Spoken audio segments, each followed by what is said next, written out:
Assalamualaikum warahmatullahi wabarakatuh. Perkenalkan, nama saya Siti Fatimah, NPM 1012010682 dari kelas H2 Manajemen STEM di Bandung.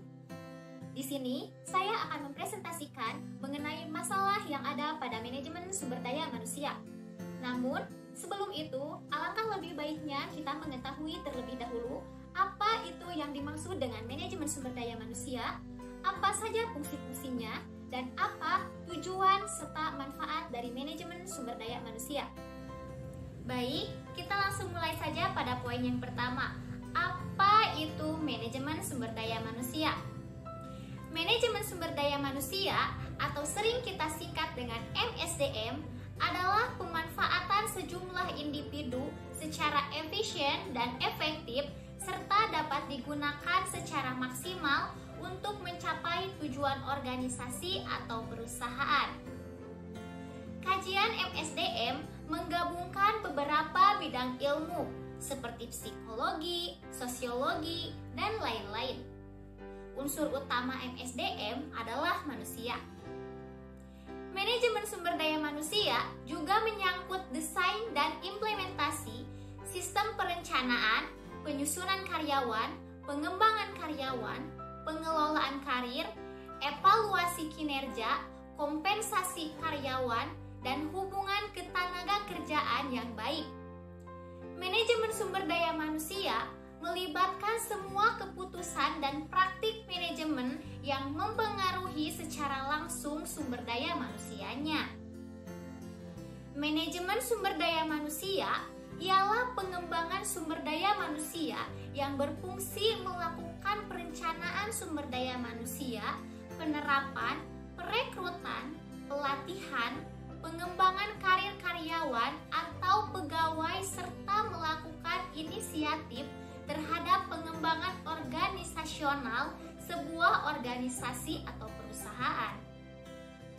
Pada dasarnya, tidak ada perusahaan yang tidak membutuhkan manajemen sumber daya manusia, atau istilah kerennya Human Research atau sering kita sebut HR.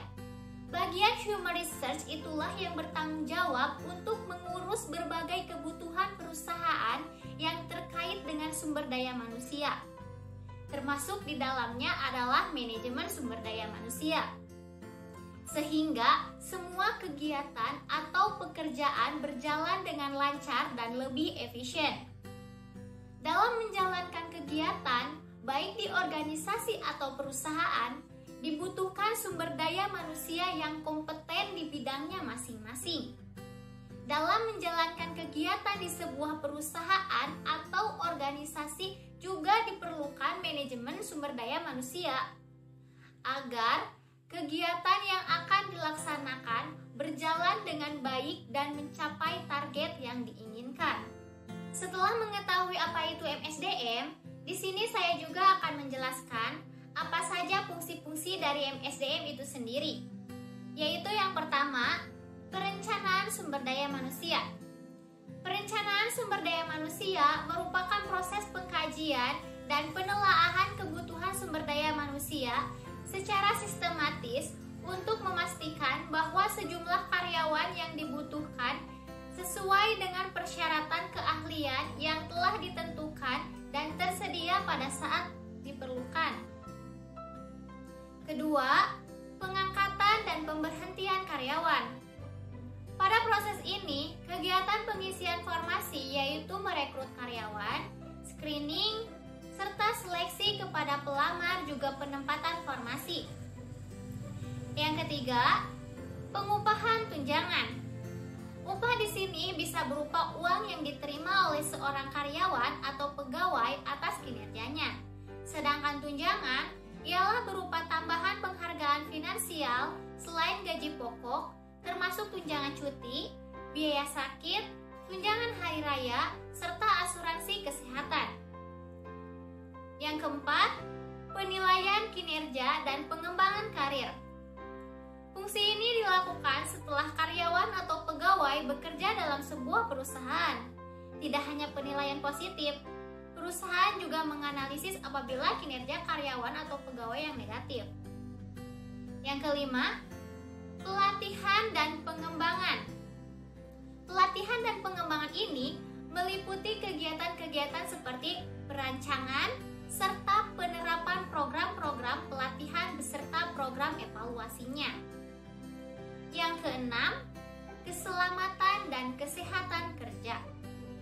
Pada proses ini, manajemen sumber daya manusia berfokus pada perancangan dan penerapan manajemen keselamatan serta kesehatan kerja, penerapan program-program motivasi karyawan atau pegawai, penyusunan strategi mengatasi konflik perusahaan, perhitungan tingkat produktivitas perusahaan.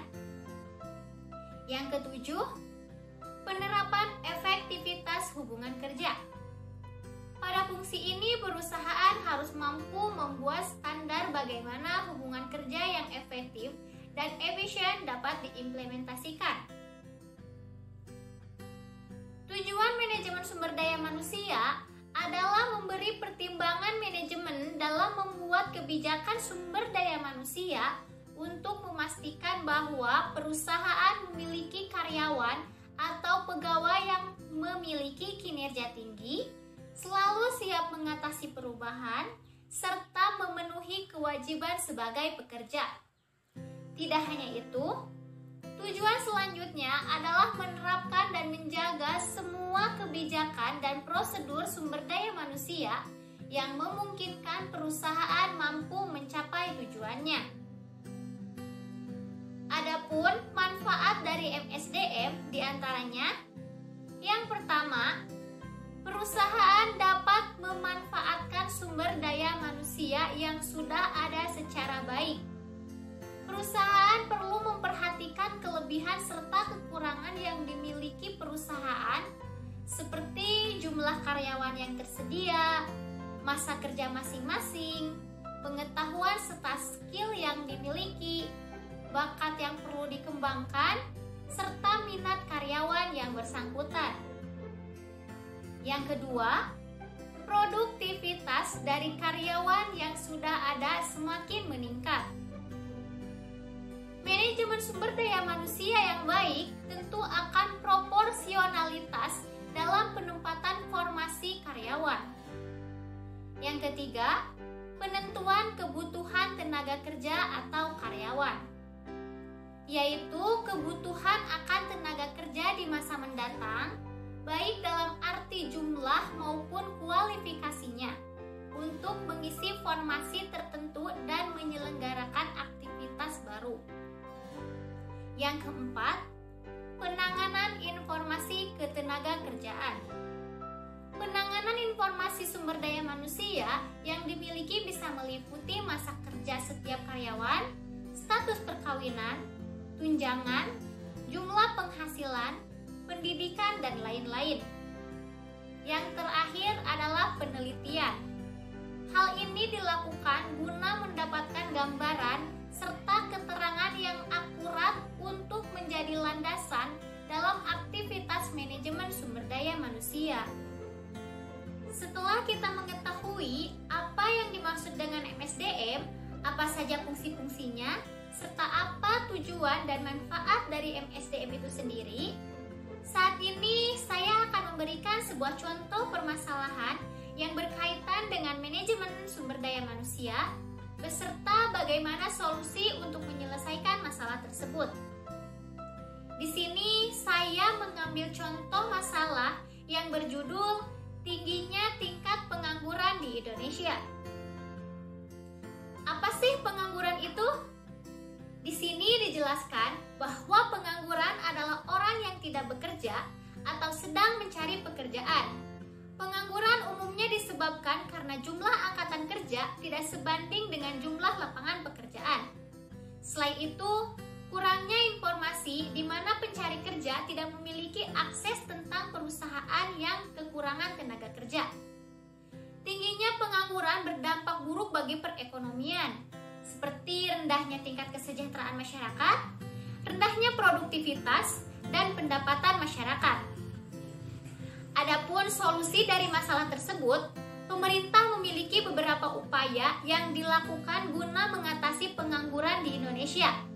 Di antaranya yaitu menciptakan lapangan pekerjaan, meningkatkan kualitas tenaga kerja, meningkatkan investasi, mengadakan proyek magang bagi calon tenaga kerja, membekali keterampilan bagi tenaga kerja, meningkatkan mutu pendidikan, menggunakan pendapatan kebijakan fiskal untuk berbagai pembangunan, meningkatkan peredaran modal usaha sehingga jumlah tenaga kerja bertambah. Baik, sekian penjelasan dari saya mengenai permasalahan yang ada pada manajemen sumber daya manusia. Terima kasih atas perhatiannya. Mohon maaf apabila ada kesalahan. Wassalamualaikum warahmatullahi wabarakatuh.